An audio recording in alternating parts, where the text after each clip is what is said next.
But again, not contrarian for the sake of contrarian.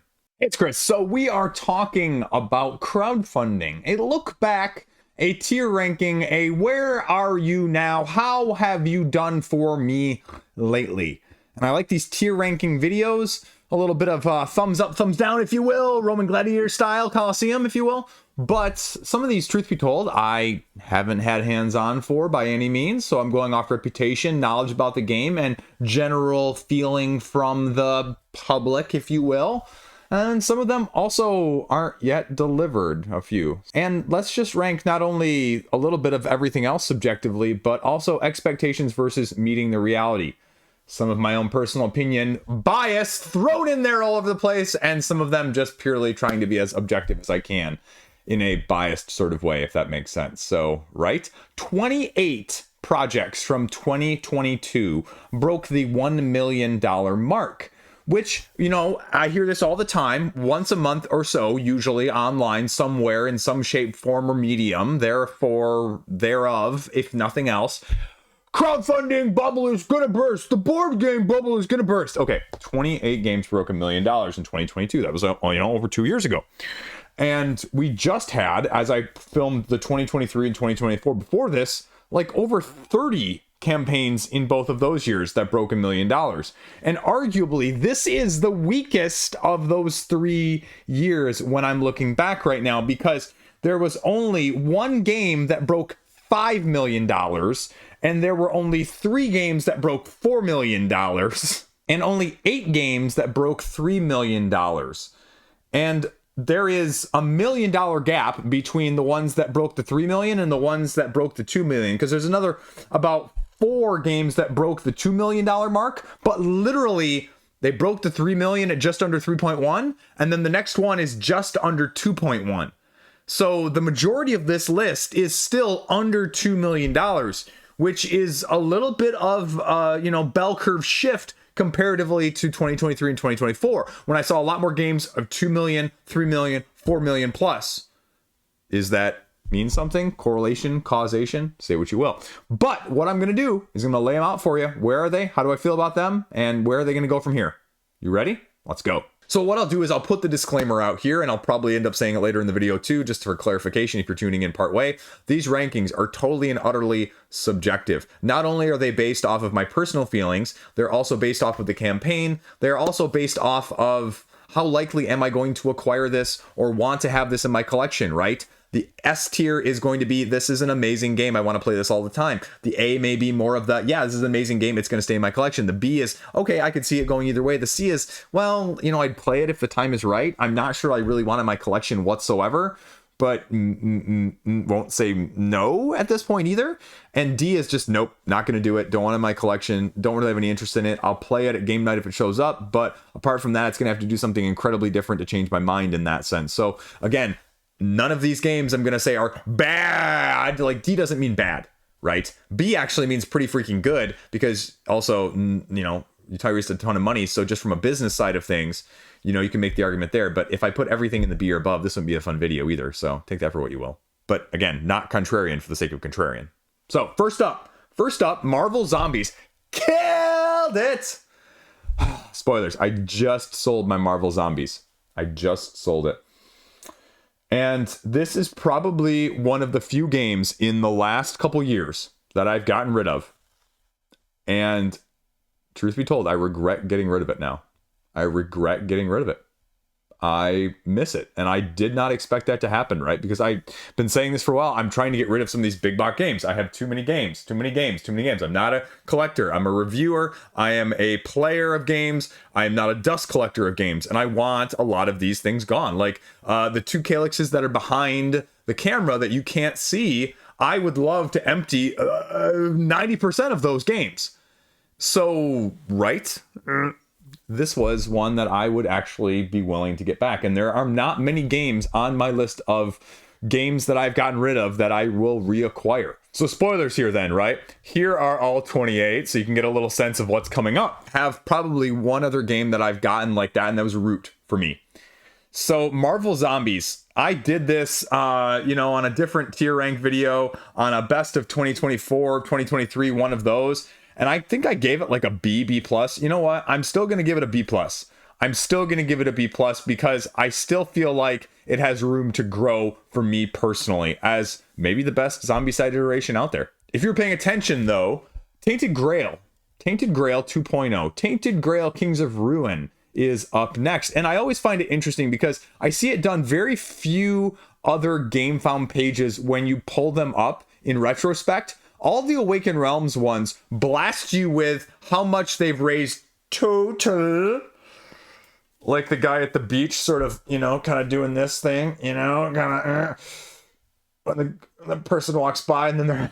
But it's always interesting because on the GameFound page, it says 8.1 million. But if you click the original campaign, it's $4.4 million. So again, if anyone ever tells you that there isn't being tons of money thrown around post-campaign, and so that's where the cut of GameFound is making gadzooks of money, right? That's why you saw BackerKit do what they do. That's why Kickstarter is launching their own pledge manager. This is tons of freaking money, folks. Just a penny off the top of every transaction, but it's a lot. Businesses get a slightly better deal going over to GameFound. I just saw that the, you know, Dice Tower is doing their 2025. And, you know, GameFound's blasting that already. Over on GameFound this year too. So Tainted Grail Kings of Ruin 2.0. Better rating, better ranking, better thought of, getting rid of some of the grindiness that Tainted Grail was in the first place. This is where my own bias comes in. I'm not really a huge fan of it. At the same time, game recognizes game. Bad pun. Sorry, dad pun. So I'm going to give it an A-. I have to give kudos where kudos is due.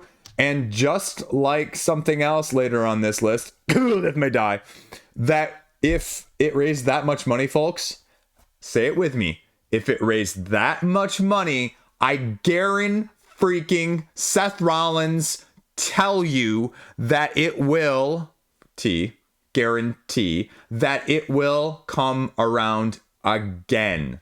Guarantee it. Speaking of things, though, that raised a metric ton of money, did you have Casting Shadows from T-Turtle up there as the only other game to break $4 million in 2022? You didn't? Well, your bingo card would be incomplete then. But yeah, is it a great game? No. Is it a game that is just kind of light and whimsical and, you know, they do their own different spin on whatever mechanism, almost like a tiny epic series is doing for the T-Turtle side of things with tons of exclusive previously, and they're kind of backing off that, and they're now actually allowing some of the previous exclusives into their more recent campaigns to get away from that. So yeah, I mean, it raised a ton of money, and if money is all you care about, great. But from a gameplay standpoint, from me wanting to acquire it, it's not like, again, like, I'm not going to say any of these games are bad games. Like, you know what? I'm one of those people. I show up at game night, somebody's got it. Sure, whatever. I'll play almost anything, anytime, any point. And so I'm still going to give it a D, though, because it's not going to be a game that I'm request. It's not going to be a game that I'm going to want to play in that regard of my own volition at this point. But like I said, right? Money talks. So people like their plushies, furries, whatever else you want to say with that. Slay the freaking Spire is up next. I mean, need I say more? Slay the Spire. Just under $4 million. And arguably, the one that not only had massive expectations, but exceeded them in all regards as well. So, I mean, if you've seen my 2024 ranking video, there's no question where this one's going to go. You've already seen that one. Spoilers, it's going to be an S tier. One of the best games of 2024, period. Don't have my copy yet, because they oversold and never decided to tell me that they were going to oversell and just hold it until they got the next reprinting 5 months later. So yeah, Heroes of Might and Magic, right? Slay the Spire, just killing it. Slay the Spire, just killing it. But Heroes of Might and Magic, I can't honestly believe that it raised this much the first time around, and then it practically duplicated this plus more the second time around in 2024. So again, like, I thought this was going to be a nostalgia IP grab. You know, okay, I won't go that far. I thought this was going to be nostalgia based, and I wasn't expecting as good a board game that came along with it that it actually did. And so I give them a lot of kudos because there's a lot of stuff involved in this game. The rulebook was not very good, but people were very happy with the gameplay.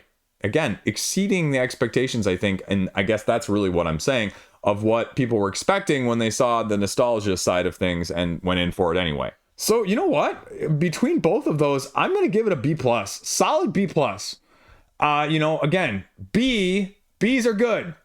Everyone's like, well, if it's not an A or like in school, right? B or higher, games that I would be, pretty much saying I'd be happy to have in my collection, if you will, from that standpoint, if you want to qualify it like that, right? Like S, absolute top of the wish list playlist. A's, awesome games, depending on. B's, okay, pretty freaking good, probably still going to be there. C's could either go either way. D's, I have no interest in if you want to, do it that way, if nothing else. And like I said a few minutes ago, Cthulhu Death May Die is next. And with Fear of the Unknown, I finally got my copy in 2025.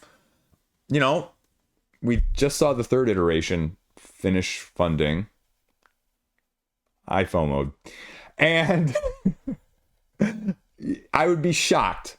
If in a year and a half from now, 2026, on the heels of wondering where the hell my third different box for this game is, that we don't see this again, Q3 of 2026, right? Is it more? Yes. Is it better? Yes. Is it doing the Marvel United thing? Yes. How many Marvel iterations or United iterations do we have? 4 so far with the DC one. Are we going to get a 4th with Cthulhu? Yes. Because we saw it with Zombicide. Yes. And so you strike where the money is. Money is here. Nearly $4 million, folks. And, well, again, before Pledge Manager. Because people like me put the money in the Pledge Manager, not in the pledging, just in case I decide to change my mind. Easier to get back a little bit than a lot. So yeah, where's this one ending up? Okay.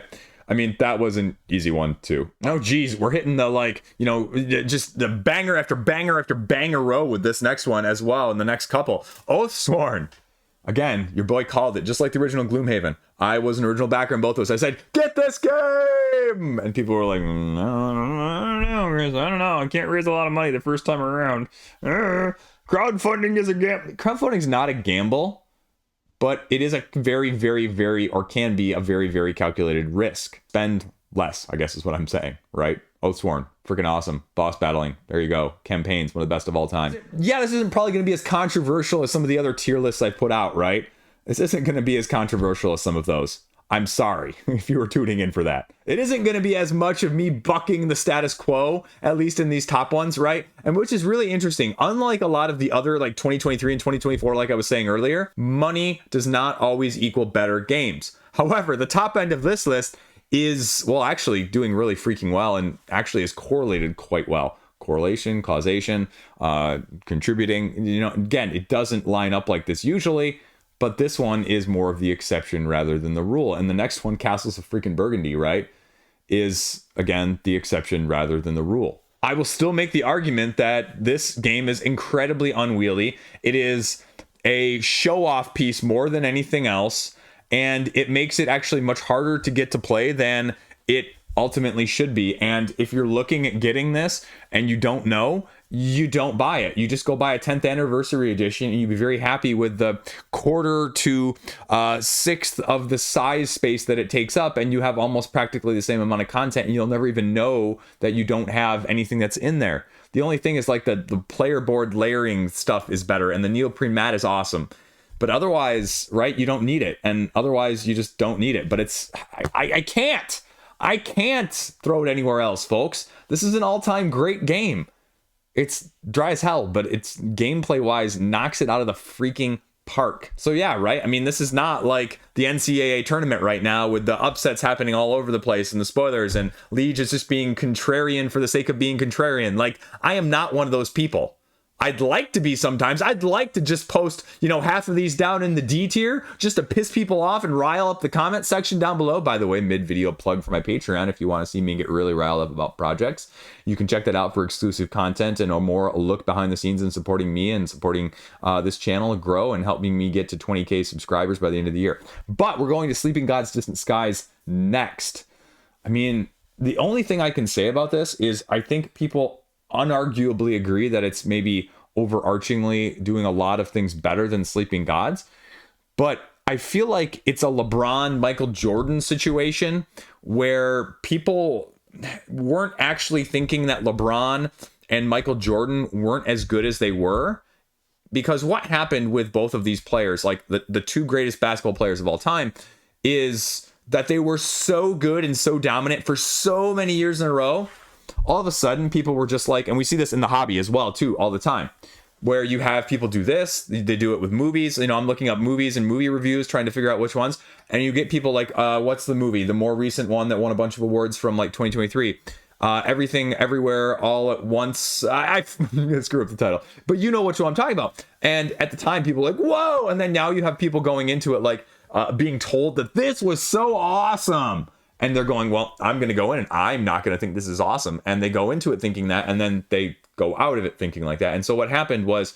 voters for the MVP decided that they weren't going to vote for Michael Jordan or LeBron because they had been voted in too many years in a row, so they voted for other people. But actually some of those seasons were actually some of their better ones, or even better than some of the ones they won it before. And that's what I feel like has happened with Sleeping Gods. Sleeping Gods 1 was, you know, so good that Sleeping Gods 2 had this pedestal that it had to achieve and just couldn't.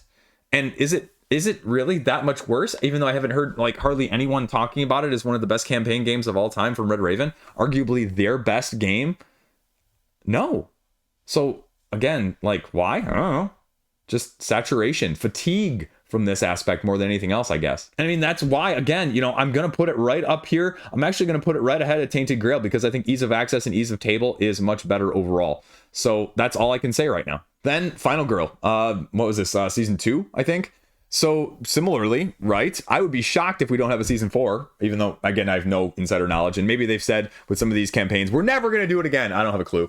But, you know, with a solo game that's been that well received, with the mix max modularity of all the different expansions that you can add in, add out, you know, customize however you want, get your flavor along those lines.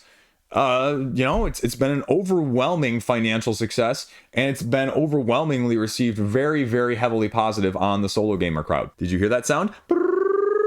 Monkey's paw curling. You asked for it a few minutes ago in the video, and now you're going to get it. Yeah, it's a solo game. It's a solo game only. It's a solo game only. It's a solo game only. It's a solo game only. I don't really do solo games. That's all the only reason I'm going to put it in a D. Because this is my personal list. What is going to work well? What do I love? It's a fantastic game. Fantastic game. I'm still going to get somebody in the comment section saying, I'm sorry. I'm sorry. Okay, maybe in a few minutes I'll move it up to the C. But again, like I said earlier in the video, right? These are ones that I have no interest in acquiring in that sense. So that's where I'd put it. And from the other aspects, you know what? I'd probably argue it as a C or a B minus because it really has killed it from those other avenues. But yeah, Orange Nebula, Unsettled. We've got Spiritfire waiting for us somewhere in the wings. Vestige may even show up before Spiritfire. And Unsettled just got more content and tons more content. And sort of like the, you know, when I think of the spacefaring, you know, sort of thing, I think ISS Vanguard and, you know, Awaken Realms on the, you know, Amerithrash side of things with your dice rolling and your explorative systems and that sort of thing. And you've got like your Stars of Ikarios from OOMM or Open Owl Studios now, I think, actually. And then sort of on the Euro side of things was Unsettled. And you just get these whole planets. And I think it's one of those games that you just either got into as a Euro, sort of wanting more of that style with the explorative stuff, No Man's Sky, if you will, for the board game, or you just didn't. I mean, cooperative survival in deep space.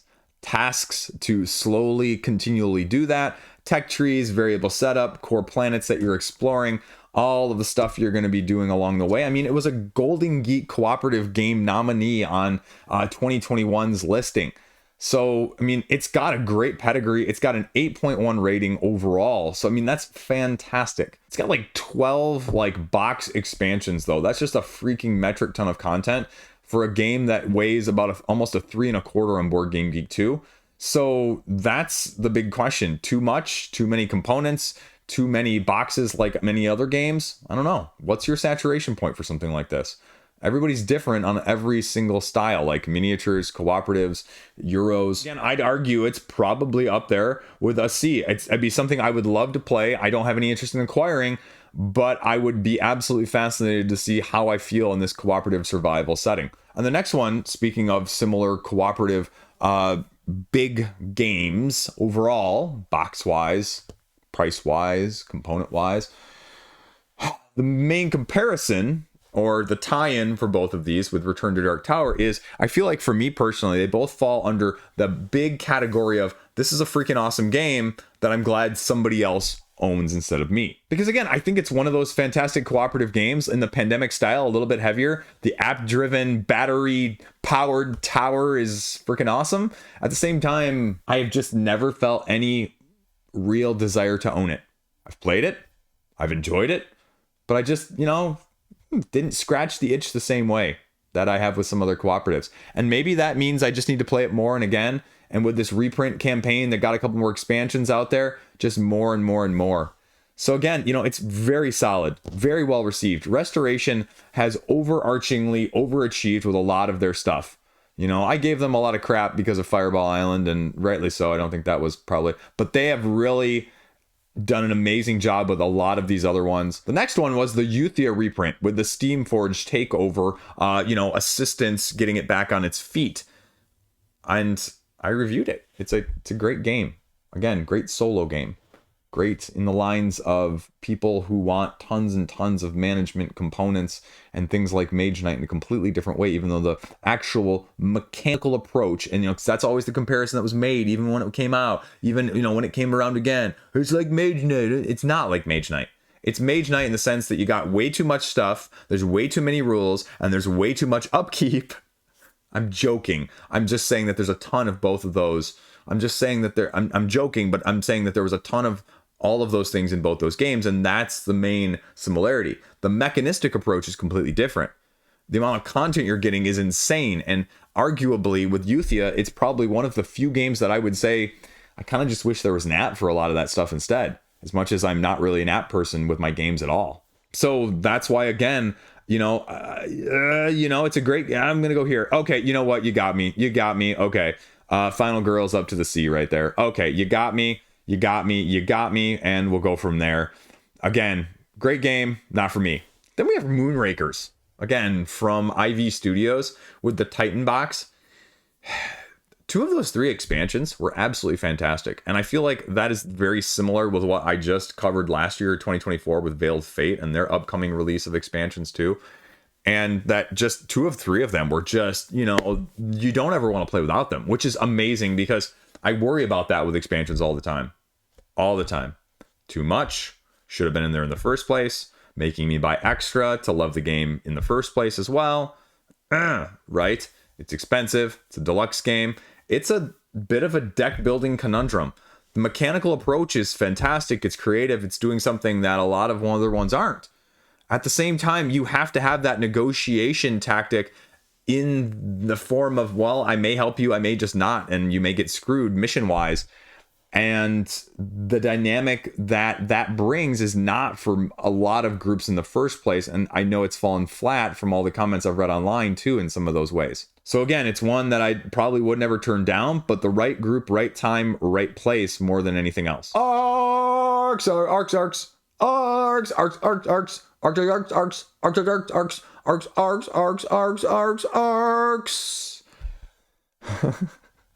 You could make a reasonable argument, a reasonable person could make a reasonable argument that this is potentially the most divisive game of 2024. You either love it or you hate it. In case you were just listening and not watching the video there, it was me doing the hand motions and, mouthing it before actually saying it. So which side of that fence do you fall? Is it one of the best games ever created in the creativity, the take that and the meta evolving along with the campaign system that is the whipped cream and cherry on the top? Or is it just an absolute, I hate the way this plays, the, King of the Hill style leader, area control, card-driven combo system, initiative-based, bleh, at the same time, undeniable. So, right, I'm not going to piss people off that much in the comment section down below. And this next one, Monolith, I wanted to love Batman Gotham City Chronicles more than almost any other game that I've ever bought. Especially when it came around. Like, I looked at this and I said, holy cow, Batman miniatures. Like, this was when I was like brand new into the hobby almost. Not like brand new, but like my first big expenditure on crowdfunding. Square peg, round hole. in the sense that what you got and what it ended up wanting to be versus being versus third time around now versus the fourth time with the RPG 2025. I don't know. I mean, again, it's one of those, I'm going to put it down here. I can't give it anything higher. You know, I know that they redid stuff and they had a whole bunch of people come in and help do it, but it was still like a min-max puzzle. And that's not what you want out of Batman, right?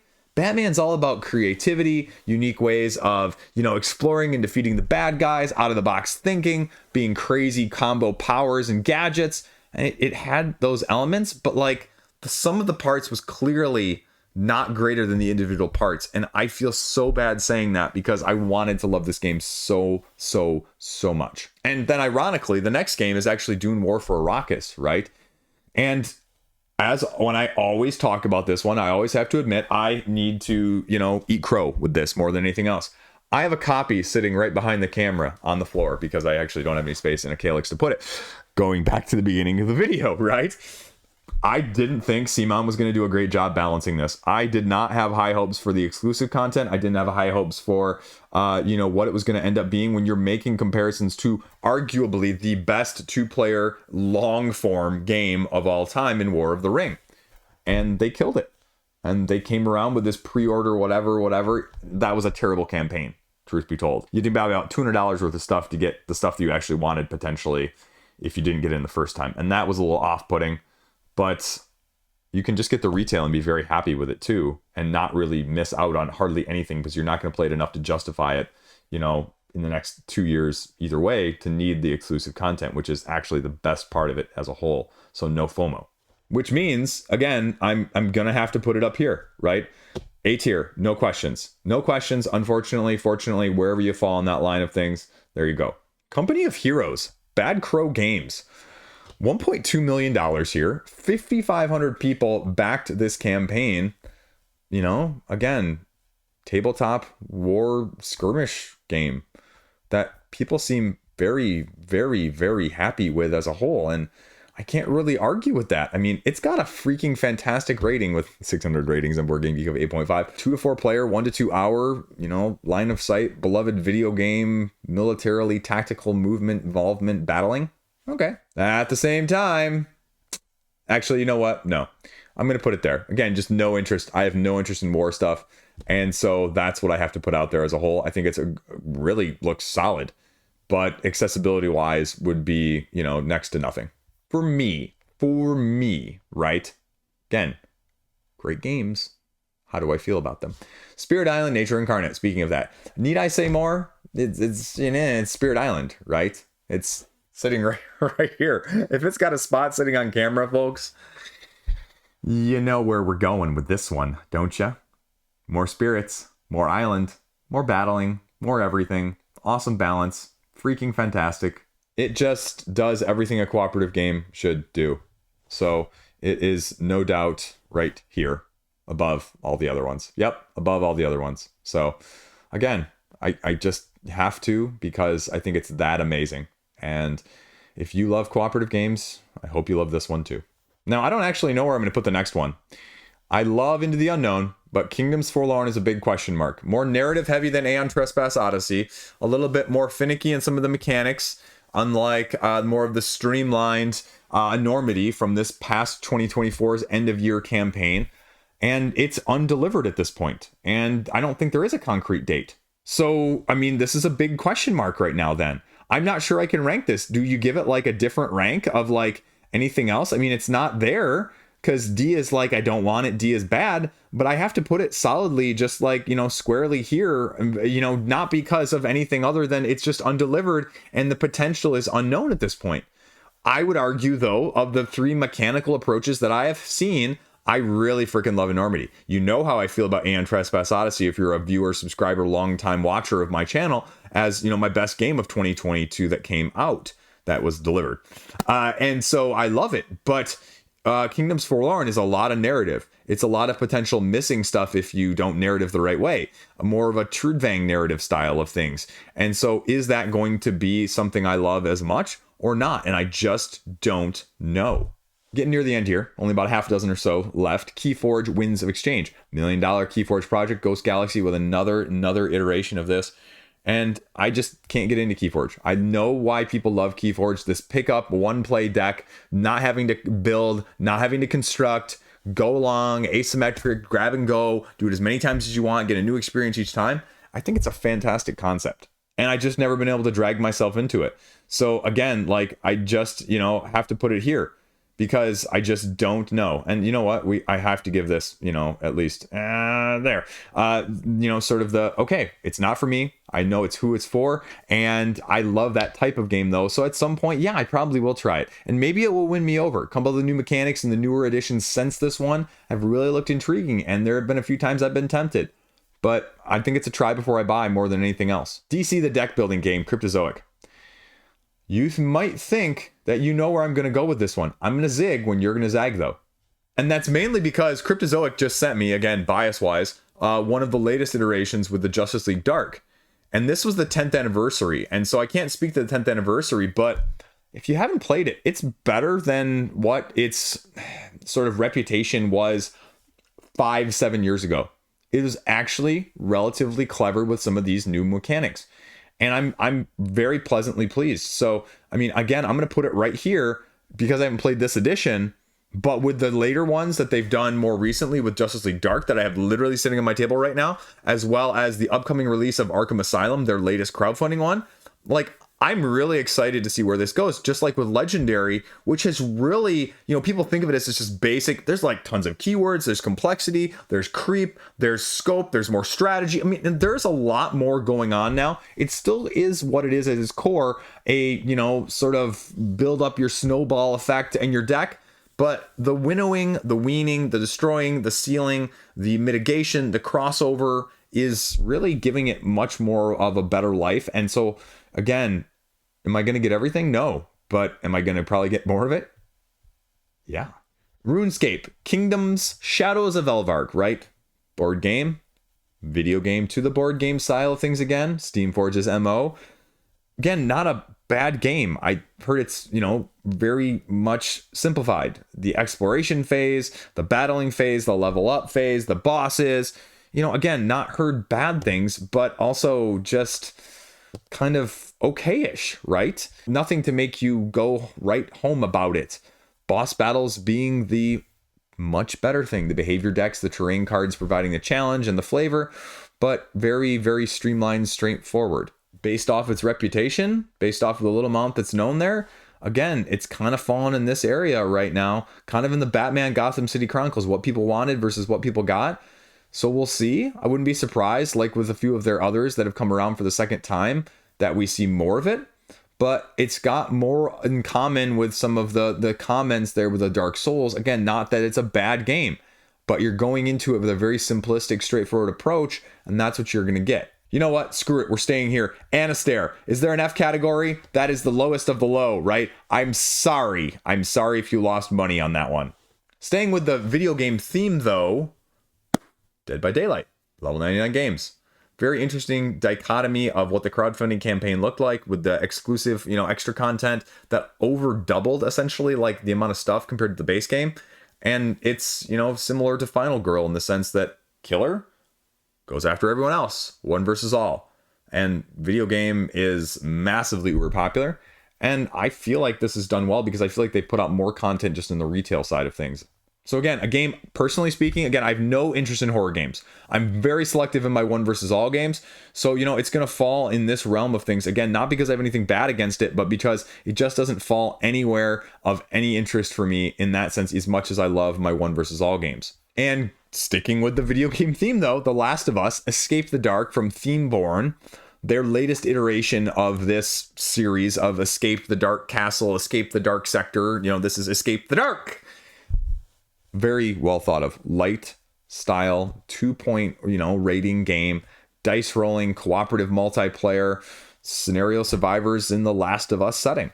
Again, I don't have anything bad to say about it. It has very little review, very little comment on it as a whole. The previous games of this similar line, though, again, are very well thought of. 7.5 ranking rating on Board Game Geek. And again, just not a whole lot to say one way or the other. It's bigger, more ambitious with more stuff. The loop that they're saying is very similar, and you're seeing a lot of the stuff after a couple plays. So maybe the replayability per the comments isn't as much as you might like, which always begs the question, right? When you see a video game that says it plays for 5 to 7 hours before you have completion done, because it doesn't have 60 hours, do you rate it lower than that? Do you do the same for board games?